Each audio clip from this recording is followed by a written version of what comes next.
ہندوستان میں ہر طرف خوشیاں ہی خوشیاں تھی، ہر طرف پیار ہی پیار تھا، ہر طرف محبت ہی محبت تھی۔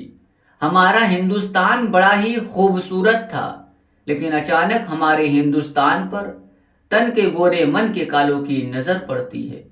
ہمارے ہندوستان کی خوبصورتی ان سے دیکھی نہیں جاتی، ہندوستان کا پیار ان سے دیکھا نہیں جاتا، ہندوستان کی محبت ان سے دیکھی نہیں جاتی، ہندوستان کی خوشیاں ان سے دیکھی نہیں جاتی۔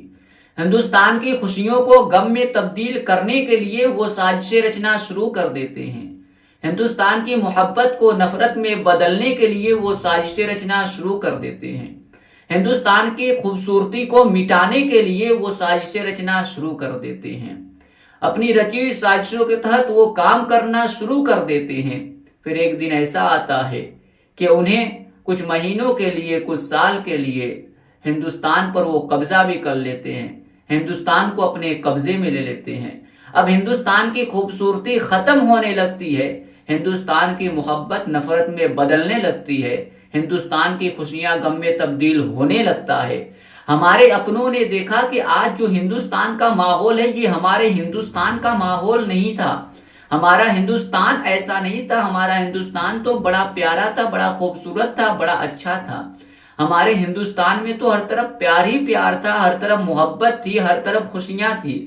آخر ہندوستان کے ماحول کو کون خراب کر رہا ہے؟ ہندوستان کی خوبصورتی کو کون ختم کر رہا ہے؟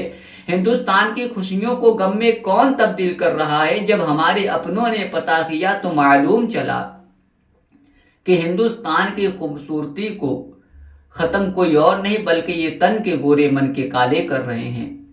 ہندوستان کی محبت کو نفرت میں کوئی اور نہیں بدل رہا ہے بلکہ یہ تن کے گورے من کے کالے بدل رہے ہیں۔ ہندوستان کی خوشیوں کو غم میں کوئی اور تبدیل نہیں کر رہا ہے بلکہ یہ تن کے گورے من کے کالے کر رہے ہیں۔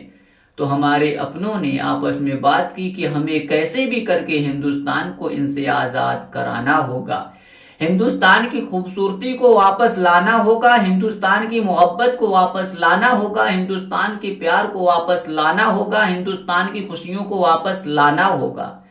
جب یہ بات انگریزوں تک پہنچتی ہے تو انگریز کہتے ہیں کہ یاد رکھنا جو ہمارے خلاف انگلی اٹھائے گا اس کی انگلی توڑ دی جائے گی، جو ہمارے خلاف ہاتھ اٹھائے گا تو اس کا ہاتھ توڑ دیا جائے گا، جو ہمارے خلاف پاؤں بڑھائے گا اس کا پاؤں توڑ دیا جائے گا، جو ہمارے خلاف گردن اٹھائے گا اس کی گردن کاٹ دی جائے گی، جو ہمارے خلاف بولے گا اس کی زبان کاٹ لی جائے گی۔ انگریزوں نے صرف کہا ہی نہیں بلکہ کر کے بھی دکھایا۔ اگر کوئی انگریزوں کے خلاف انگلی اٹھاتا تو اس کی انگلی توڑ دی جاتی، اگر کوئی انگریزوں کے خلاف پاؤں بڑھاتا اس کا پاؤں توڑ دیا جاتا، اگر کوئی انگریزوں کے خلاف زبان کھولتا اس کی زبان کاٹ لی جاتی، اگر کوئی انگریزوں کے خلاف گردن اٹھاتا تو اس کی گردن کاٹ لی جاتی۔ انگریز صرف قتل ہی نہیں کرتے بلکہ قتل کرنے کے بعد یہ کہتے یہ جو لاش تمہیں نظر آ رہی ہے جانتے ہو یہ کیوں آ رہی ہے؟ اس نے ہمارے خلاف بولا تو اسے اپنی جان گنوانی پڑی۔ اگر اب بھی کوئی ہمارے خلاف بولے گا تو اس کا بھی یہی حال ہوگا جو حال اس کا ہوا ہے۔ اس لیے کوئی بھی ہمارے خلاف نہ بولے، ورنہ یاد رکھنا جو ہمارے خلاف بولے گا اس کا یہی حال ہوگا جو تم اپنی نگاہوں سے دیکھ رہے ہو۔ ہمارے اپنوں نے کہا تمہیں جو کرنا ہے کر لو، ہم ہندوستان کی خوبصورتی کو واپس لا کر رہیں گے، ہم ہندوستان کی خوشحالی کو واپس لا کر رہیں گے، ہم ہندوستان کی محبت کو واپس لا کر رہیں گے، تمہیں جو کرنا ہے کر لو، ہم ہندوستان کے پیار کو واپس لا کر رہیں گے۔ اب جو انگریزوں کے خلاف بولتا جاتا انگریز اسے قتل کرتے جاتے، انگریز قتل کرتے کرتے تھک گئے مگر ہمارے اپنے شہید ہوتے ہوتے نہیں تھکے۔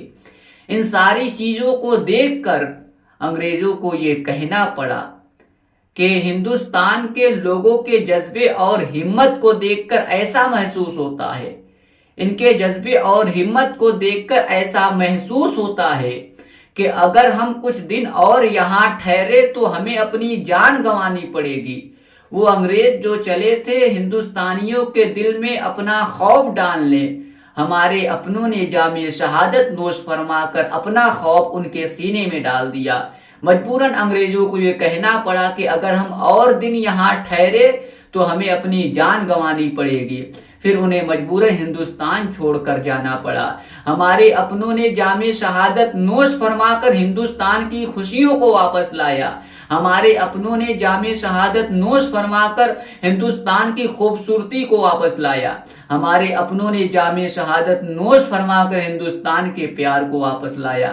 جب ہندوستان کی خوشیاں لوٹ آئی، ہندوستان کا پیار لوٹ آیا، ہندوستان کی محبت لوٹ آئی، ہندوستان کی خوبصورتی لوٹ آئی، تو ہر طرف سے یہ آواز آنے لگی کہ سارے جہاں سے اچھا ہندوستاں ہمارا، ہم بلبلیں ہیں اس کی، یہ گلستاں ہمارا۔